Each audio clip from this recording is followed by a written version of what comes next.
The 10th station, Jesus is stripped of his garments. We adore you, O Christ. Finally made it. He's still alive, but in no real condition for any directions from the guards. They strip him of his clothing. Underneath, not much is left. Between the falls, the scourging, the treatment on the road, there is not much of his body that is not unmarked or unharmed. Yet this horrendous condition is also a sign. Adam and Eve left the garden, and God gave them garments of skin as clothes. Through Jesus' wounds, the glory of the Lord returns to us. By stripping him of his garments, the soldiers prepare him to return to that glory. What in our lives do we cover and hide ourselves? Through Lent, what in our lives must we strip away for the glory of God to shine forth within us? By your cross, you have redeemed the world. The 11th station, Jesus is nailed to the cross. We adore you, O Christ. Jesus lays on the cross, and the soldiers begin their work. Through this pain, Jesus cries out. Yet not a few minutes later, Jesus asks the Father to forgive the soldiers, for they do not know what they are doing. Those soldiers had to have been confused. Sure, they knew. They knew where the nails had to go, how far to stretch the arms, how to position the feet, how to angle the body, how to set the cross. They've done this many times with those who would fight for their lives before laying down, much less being nailed to a cross. This was a task they had down to a science. Many before had cursed and sworn at the soldiers, but how many made a statement like this? Forgive us? We don't know what we do? They knew how to crucify Jesus. They knew the task. They did not know the purpose of this crucifixion.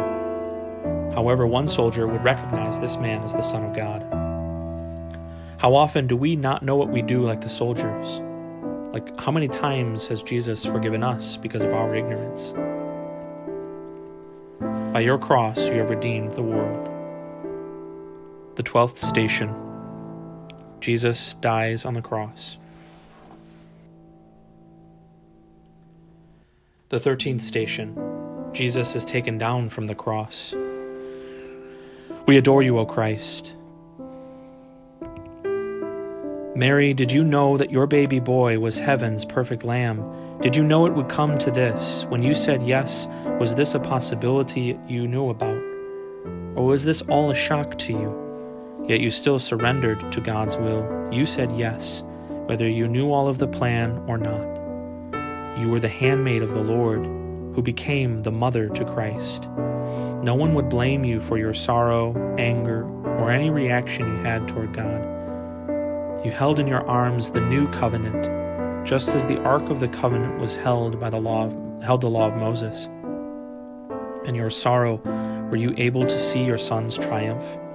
He died for you and for us, so that through his fall and rise, we may also rise with him on the last day.